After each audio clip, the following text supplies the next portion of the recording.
This video is about electric bike fires and what you should know if you own an electric bike or if you intend to buy one. Let me tell you what I've discovered.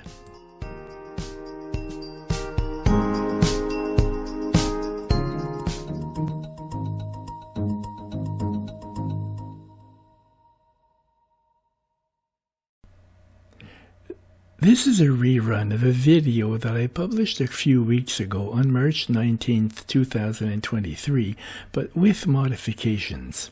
On April 6th, I received a copyright warning from YouTube saying that an applicant called WMG complained that the French version of my video infringed on their material and that the video could contain copyrighted material. With this message was the threat that if I was found guilty, my channel would get a strike, and if I got 3 strikes, YouTube would delete my entire channel forever.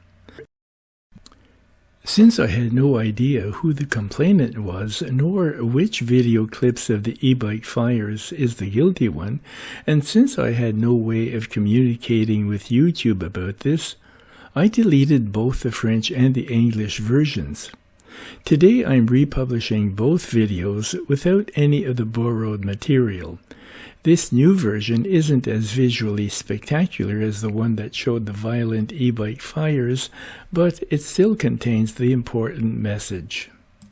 When I learned that there would be a bicycle show in Gatineau, I decided that even though it's a very small show with only a few dozen exhibitors, I might learn something. What I learned is the most important thing that anybody who owns an electric bike or who is looking to buy a new electric bike must absolutely know. I stopped to chat with William Leishman, the owner of Scooteretti, the largest and the first electric bicycle store that ever existed in Ottawa. William is also the most knowledgeable person about e-bikes that I know in the Ottawa-Gatineau area. I had noticed that he was on the conference list for speakers and that he'd be talking about e-bikes and battery safety. I had recently seen a couple of shocking videos of electric bike fires, so I brought up the subject. He explained that in the city of New York there had been more than 200 fires caused by burning e-bike batteries, mostly in high-rise buildings. He said that the New York City Council had just voted on a law that would have a big impact on the e-bike industry and e-bike owners. He explained that all e-bikes should be built to comply with Underwriters Laboratories certification, or UL certification. In non-certified e-bikes, something as simple as a short in the wiring could generate overheating in one of the cells of the battery, leading to a thermal runaway in the battery and consequently a fire. He explained that it's not only the battery that should be built along high safety standards, but all the parts of the bicycle, the motor, the controller, the display, and the wiring. And he said, most e-bikes that are presently being sold in stores are not UL certified. When I got home, I went online looking for information, and I found an article in the Bicycle Retailer and Industry News Journal. Here is what it says. The article is by Steve Frothingham. Frothingham worked for several news organizations and works as web editor for that journal. The heading of the article is, What New York's e-bike law will mean for retailers.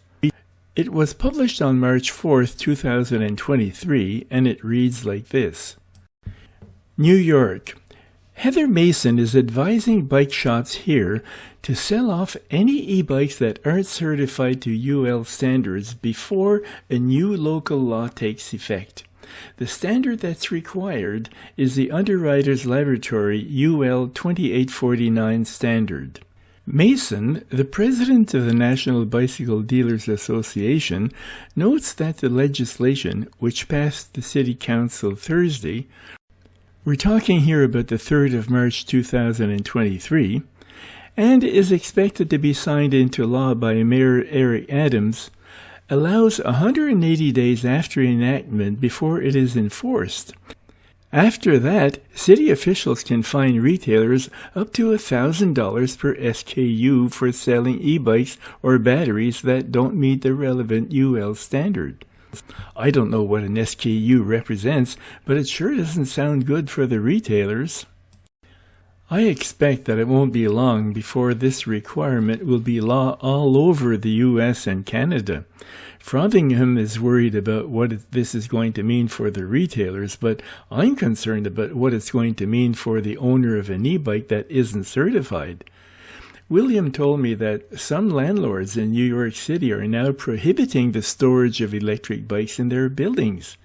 Maybe we'll have trouble finding house insurance if we have a non-approved e-bike in the garage. The article continues. The legislation also bans the sale of used or rebuilt batteries. Now just think what this means. Up until now, if you had an e-bike with a non-standard battery of a unique shape and the manufacturer goes out of business or discontinues selling that battery, you could send your old battery to be rebuilt with new cells. But when the new law comes into effect in your state or province, that kind of battery will be illegal, and it might mean that your e-bike is only good for the scrap heap.